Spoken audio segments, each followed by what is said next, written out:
evening. Two topics tonight: the rise and rise of pirate radio, and the government gets tough on job discrimination, but do its proposals go far enough? Later I'll be discussing that with two men intimately involved in persuading the government to act, and I'll be getting a response from the Secretary of State.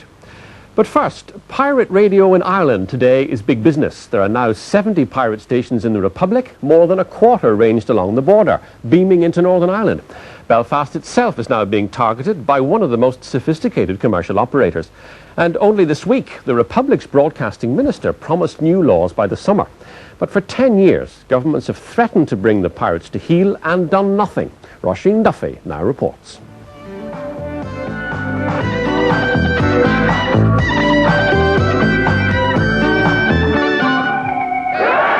It's happening.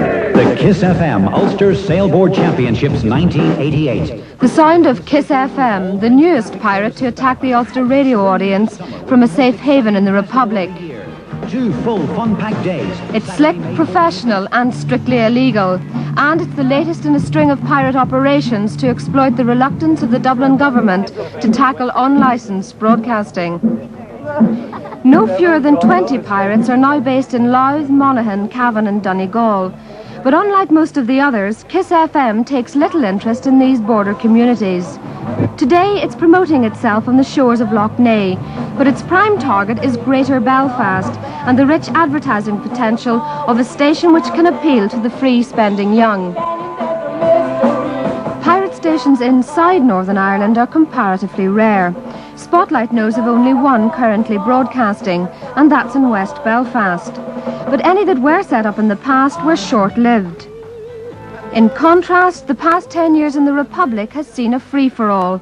At the last count, there were 70 stations there.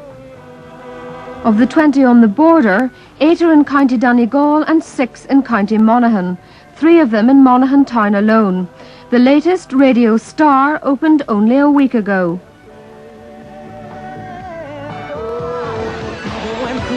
It's 21 minutes past 3 on Ulster's Quality Rock, KISS FM 103.7. Love is going to get it. But it's Monaghan-based KISS, with its sights set on a mass audience, that's bringing the pirate problem into sharper focus.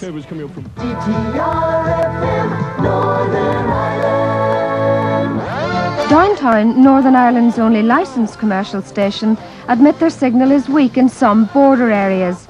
That's left a gap in the market for the frontier pirates.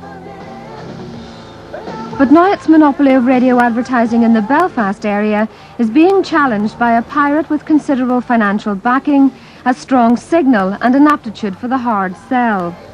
Such a vast market out there, such a wide variety of tastes, and we are here to cater for a specific type of listener who wants energetic music, who wants enthusiastic disc jockeys, that wants to hear a certain kind of programming that's vibrant and exciting.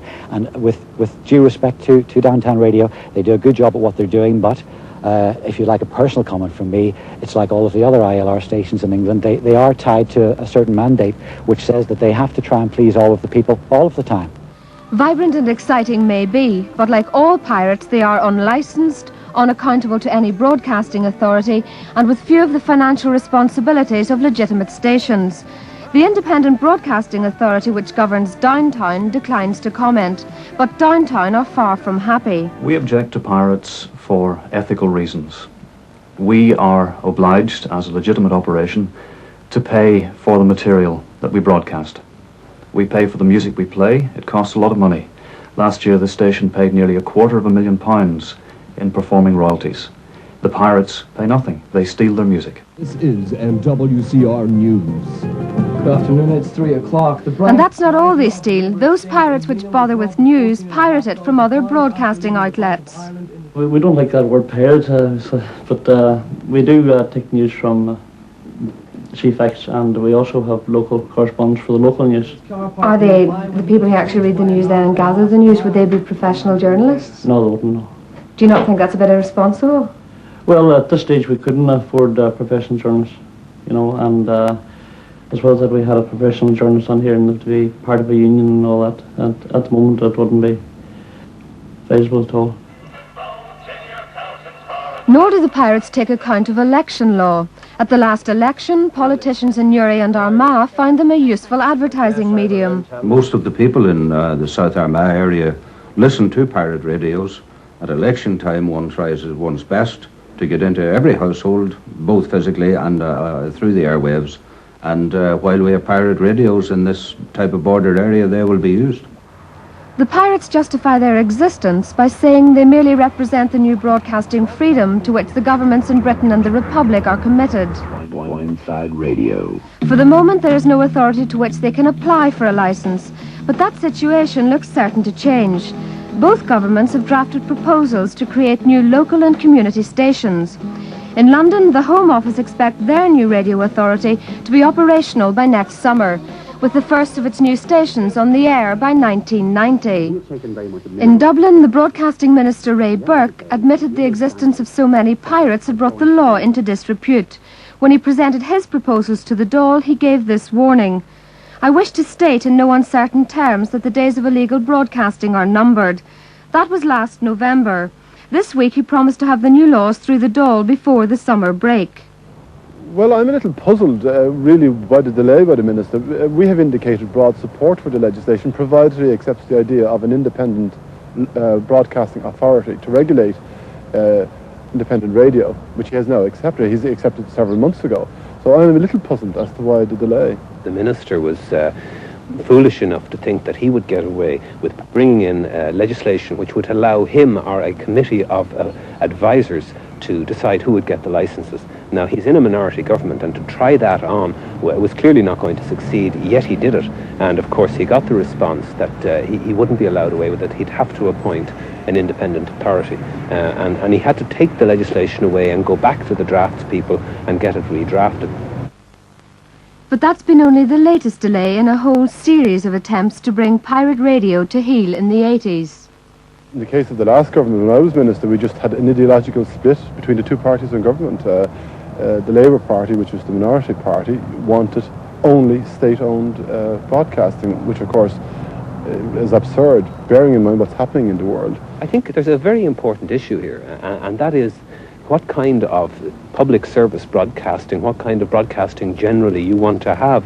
And I think that it's something which brings out a lot of crucial conflicts in politics, and it brought that out in the coalition. And so for a long time they couldn't agree as to what kind of legislation they wanted, although both sides felt strongly that we needed legislation.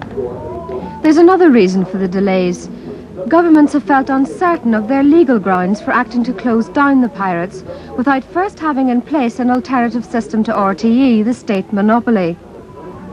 In the last 4 years, prosecutions have been restricted to where stations are actually interfering with other services, whether it's at home or abroad, and there are complaints, and having been warned, failing to stop that interference. That's where prosecution is taking place. It was decided as a matter of policy 4 years ago that until the legislation was passed to provide for a legal alternative radio system, that no other measures will be taken. The Irish Constitution and the European Convention have provisions which appear to have been invoked in the case of the European Convention in France and Germany to strike down state monopolies. And the government believed that until such time as they have put in place the law which will set up something other than RTE, were they to move against pirates, the pirates might be able to sue them for breach of rights. Boyneside, one of the longest established pirates, broadcasts from a small building not a stone's throw from the customs station at Killeen. It's one of the few to have experienced the force of the law.